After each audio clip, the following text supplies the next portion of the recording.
Hello everyone, and welcome back to another Sun River Shenanigan.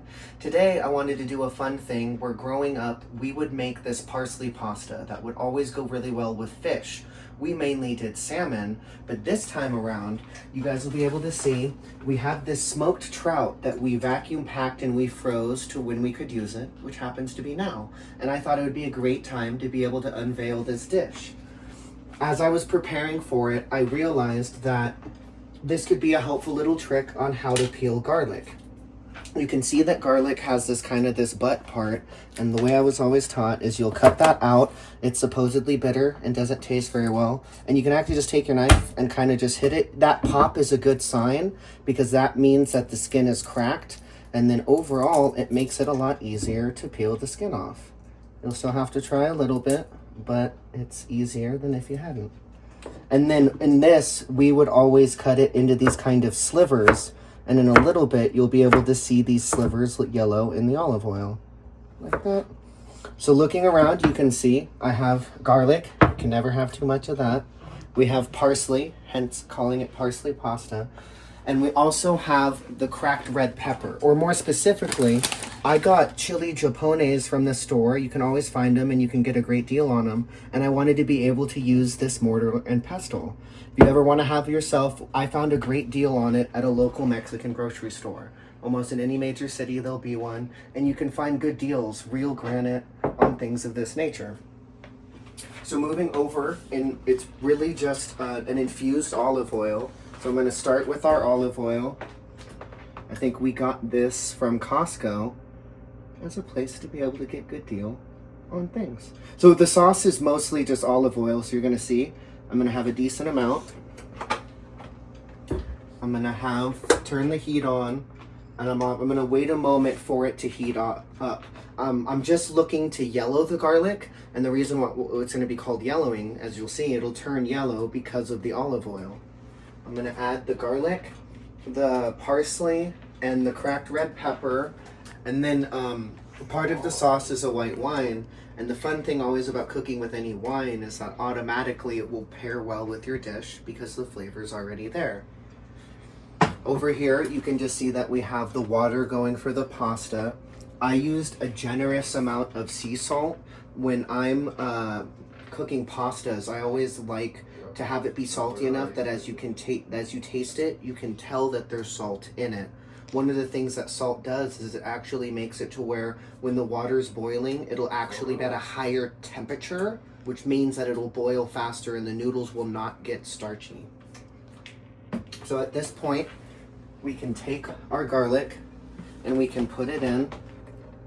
It's okay, a lot of the times when I put things in pans, I like to hear it sizzle, but we're trying to slowly yellow the garlic. And we do also have to be careful about it because when garlic starts to burn, it tastes really bad. So we're going to be paying attention to that and letting it yellow. As I'm looking at it, I'm waiting to be able to see more bubbles form. The bubbles forming, and you can see it starting, is a sign that it's beginning to cook. I want it to happen at like a medium rate. This obviously is not hot enough, but I don't want it to get too hot as in to start to burn.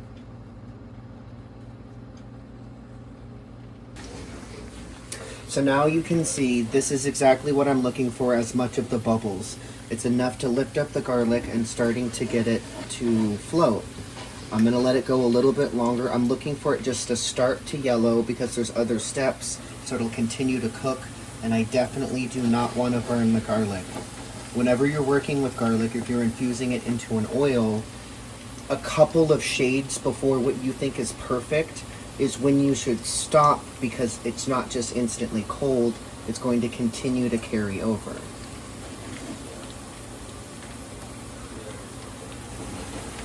Probably just a minute or so longer. Maybe to bring up the other things, I'm going to add both the parsley and the cracked red pepper around the same time. In a similar sense, I don't want either to burn. It'll add a great flavor, but burned flavors aren't as great as you want it to be. Get my white wine. The white wine will be the very last step. So at this point,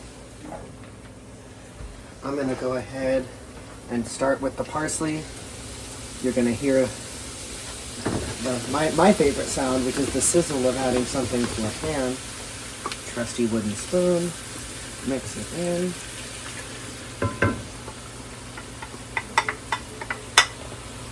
And then I'm gonna add in our cracked red pepper, our hand-cracked red pepper, to add a little spice. So, and then honestly, I'm just going to give that a second for it all to incorporate. Just a few moments. And I'm about to hit it with our white wine. Now you guys have probably noticed I didn't give you any measurements. I've done this a lot of times. So it is one of those things that you do by eye. At least I do. And just like anything, cooking should always be fun. It should always be playful. So just feel free to give it a try. Do things. See how it turns out, and if after doing it you feel like there's an adjustment to be made, make that adjustment. So as we add our white wine, you can actually even tell that the color has changed.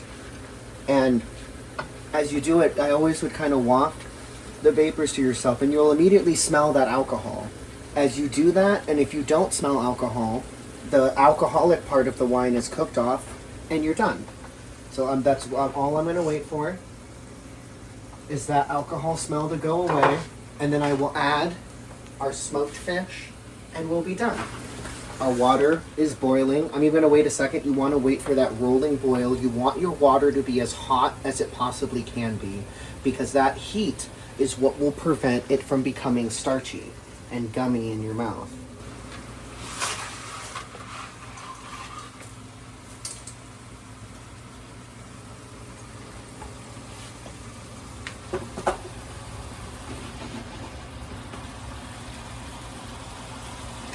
Alright, so there's no alcohol smell into it, so I'm going to go ahead and add our fish. I'm even going to turn the heat off, because once I add the fish, it's done.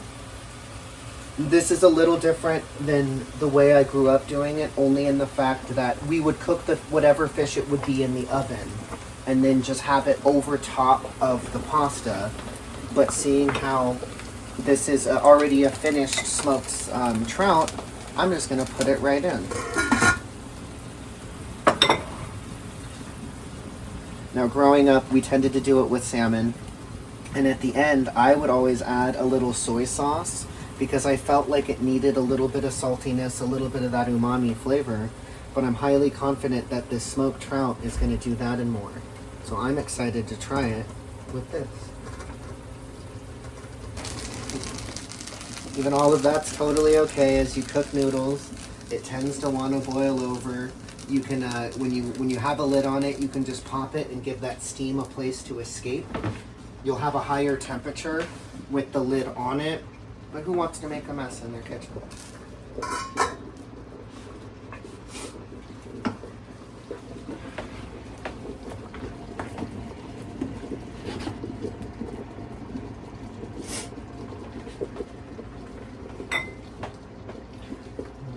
Up here. One of the other steps I always have with cooking is to clean as you go, so then that way you don't have a big mess to deal with after the fact. I'm going to put everything in here, rinse my hands off. You can see we have this colander ready, and at this point, once the noodles cook, we'll be ready to eat. Alright, at this point, our noodles seem to be ready. I'm going to give it a taste test to make sure. You always want your noodles to be al dente, which means to the tooth. They should have a little bite. Be soft, but not overly soft, and I think that's exactly where we're at. I'm going to take our pot, turn the heat on. Never want to just leave the stove on. Pour it out into our colander.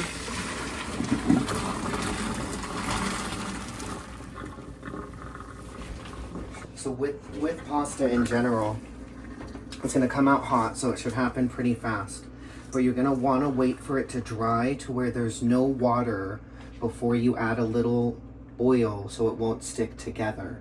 If there's any water left in it when you add oil, it'll make it to where the pasta will rot faster. Always helps to kind of move it around so that there's no spots where the heat's getting trapped. And in a few moments, we'll be able to eat our parsley pasta with smoked trout. Back in the pot, because why waste another dish? I'm just going to take a little bit of the oil, because why use a different oil? Just a little bit so that the pasta will not stick to itself, and everyone can have as much or as little as they would like.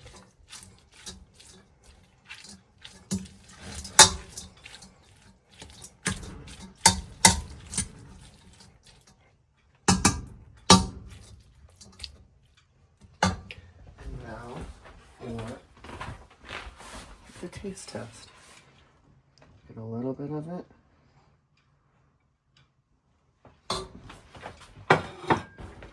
Get some of the smoked fish. A little bit like that. A little bit of the oil.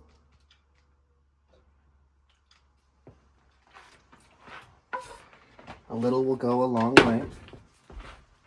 And take our fresh Parmesan. Eat it.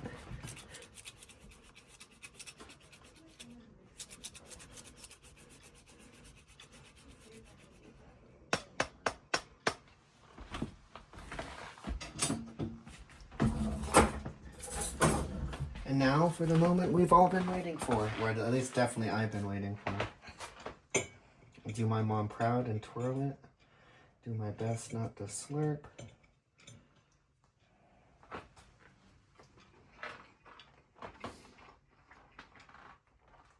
And just like I thought, the smoked fish goes a long way to add that salty flavor that as a kid I always used to add a little soy sauce for.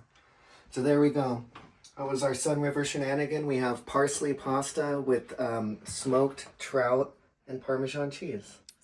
Thanks for stopping by, everyone.